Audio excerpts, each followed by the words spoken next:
señor presidente. Con gusto, señor secretario, secretarios, director. Muy buenos días tengan todas y todos ustedes. La idea fundamental de la nueva normalidad es que tengamos un regreso gradual, ordenado y cuidadoso a las actividades de la vida pública. Y aquí retomo de manera breve la idea que la mayoría de ustedes conoce. Del 23 de marzo y hasta el 30 de mayo ha sido el periodo de la Jornada Nacional de Sana Distancia. Esta Jornada Nacional de Sana Distancia, como hemos dicho, ha tenido como propósito reducir la frecuencia con que las personas nos encontramos en el espacio público. El espacio público es un campo muy abierto que básicamente es todo lo que no es nuestra casa.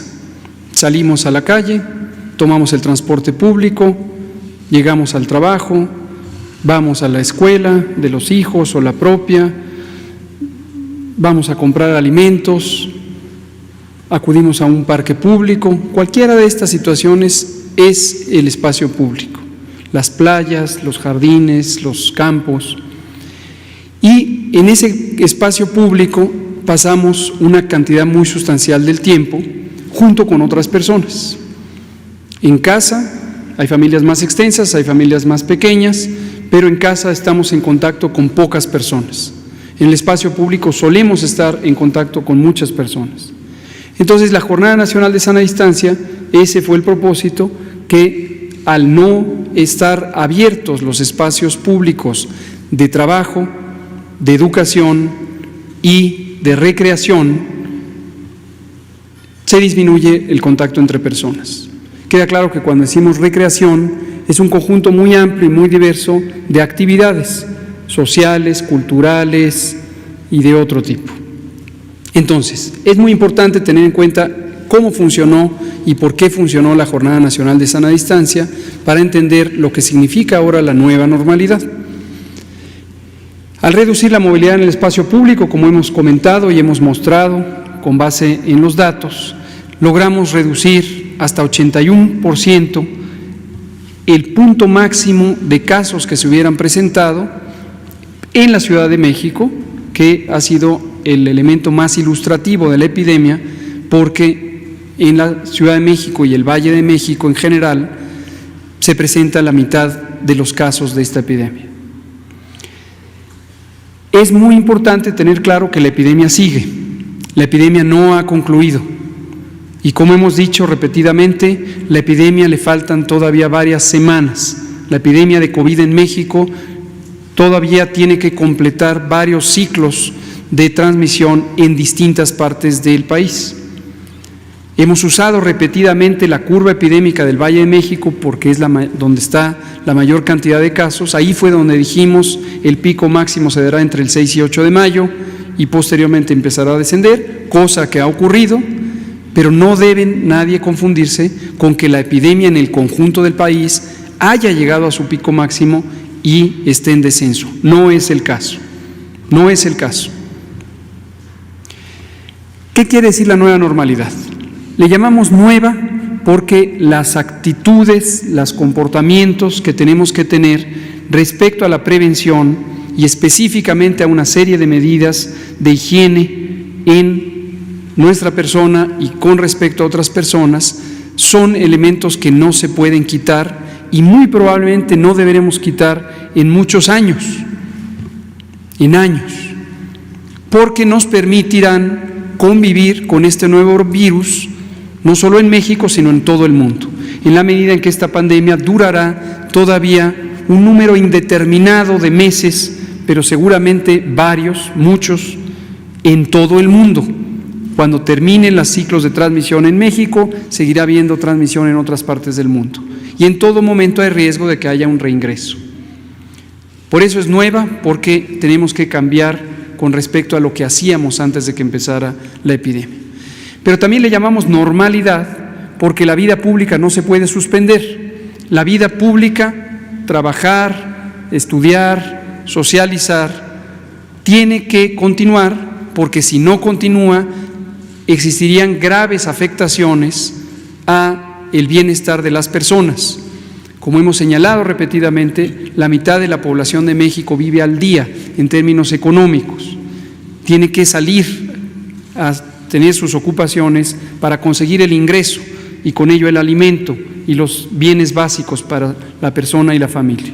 Entonces, tiene que continuar la vida pública. Finalmente, voy a presentar 4 diapositivas.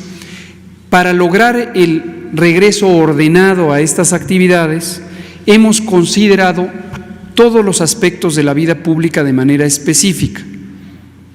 La actividad económica, que el maestro Zoe Robledo especificará los elementos técnicos para regularla en términos de seguridad sanitaria. La educación pública, que el maestro Esteban Moctezuma, secretario de Educación Pública, explicará los elementos que tienen que ver en el momento en que podamos regresar a las actividades escolares. El turismo, que es una actividad económica importantísima para México, especialmente para algunos estados que tienen la mayor parte de su economía cimentada en estas actividades. También hemos considerado esto y también tenemos protocolos técnicos específicos que siguen estándares o mejores prácticas internacionales para garantizar la seguridad sanitaria, es decir, disminuir al máximo posible la posibilidad de que haya contagios.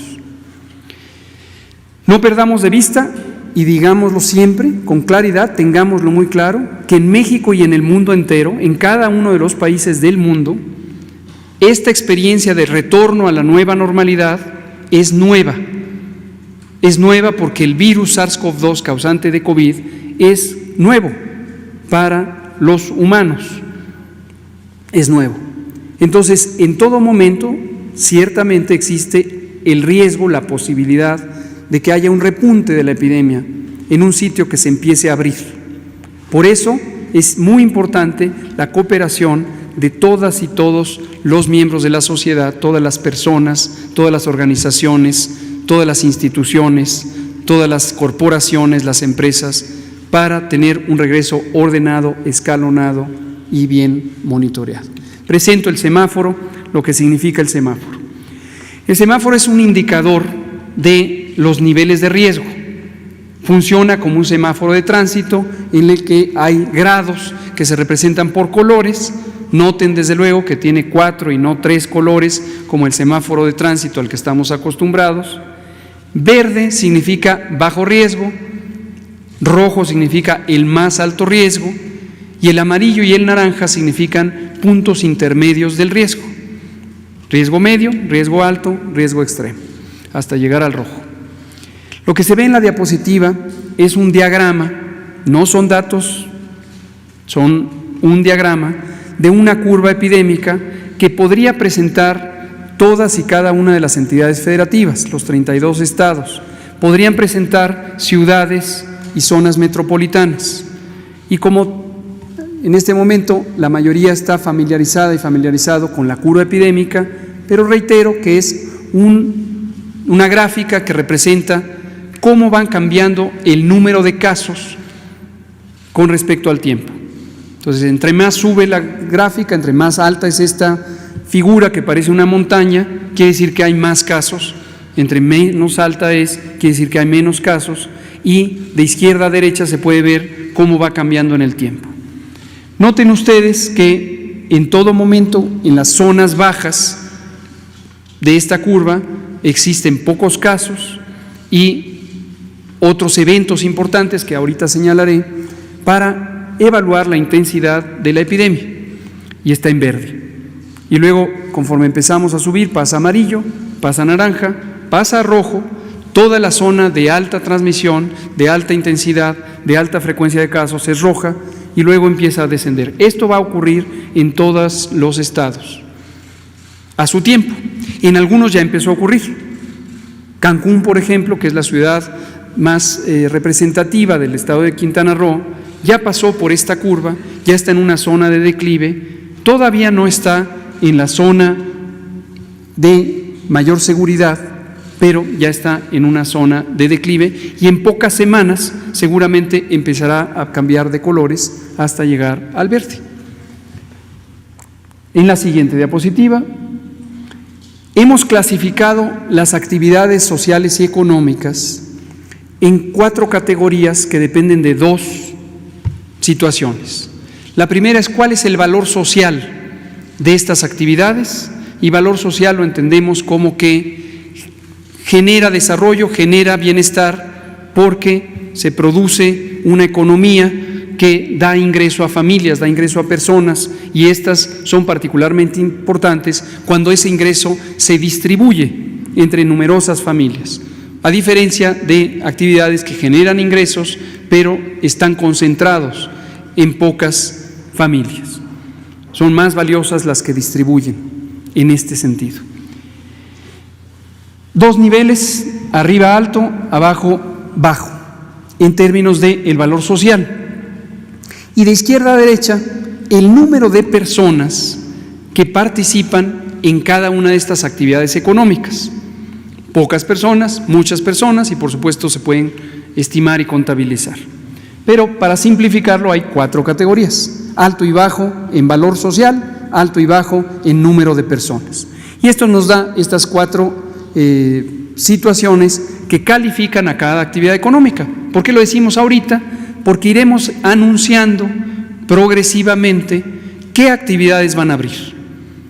Cuando se pase al semáforo en color naranja, como ya lo habíamos comentado y como está estipulado en el acuerdo del 15 de mayo, en el diario oficial, en la parte roja solo están abiertas las actividades esenciales. En la parte naranja empiezan a abrir las actividades no esenciales de acuerdo a estos niveles de utilidad pública, valor social y de personas que participan. Entre menos personas participen, mejor en términos epidemiológicos, porque los contagios, y por eso lo dije al inicio, se dan cuando se juntan muchas personas. La siguiente, por favor. El semáforo tiene estos 4 indicadores.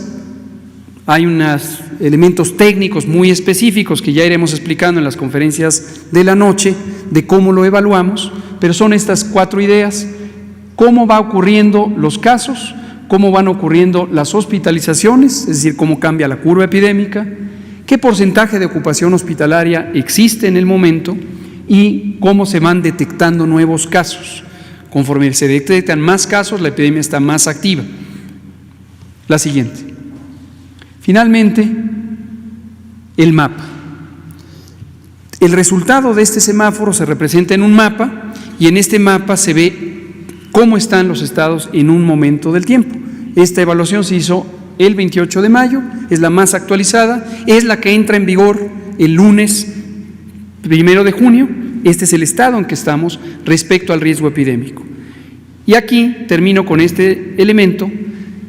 Al terminar la Jornada Nacional de Sana Distancia, así está el país, pero, y lo hemos dicho, no se acaban las actividades de seguridad sanitaria. Las medidas de seguridad sanitaria pasan ahora a la vigilancia y control por parte de las 32 entidades federativas, porque ahora el mapa va a ir cambiando estado por estado, y cada estado, de acuerdo a su nivel de riesgo, semanalmente va a ser notificado por la Autoridad Sanitaria Federal cuál es su nivel de riesgo, cuál es el conjunto de actividades que corresponden con ese nivel de riesgo, y los estados serán responsables de establecer las aperturas correspondientes de las actividades que cumplan los criterios que he mencionado de valor social y de cantidad de personas en la vía pública. Y un último elemento de ejemplo es el turismo. Retornando al ejemplo de Quintana Roo, Cancún en concreto, es una de las ciudades que más cerca están de llegar a las zonas de riesgo medio y riesgo bajo, y es muy probable que en las siguientes pocos días, quizá alguna semana, ya podamos anunciar que ha bajado, porque se encuentran sus niveles en descenso, sus niveles de casos, de hospitalizaciones, de ocupación, de detecciones, y entonces podría, y eso es muy alentador, empezar a aplicarse el lineamiento correspondiente para la apertura en el sector turístico, precisamente en la zona de Quintana Roo. Eso es todo, presidente, secretario.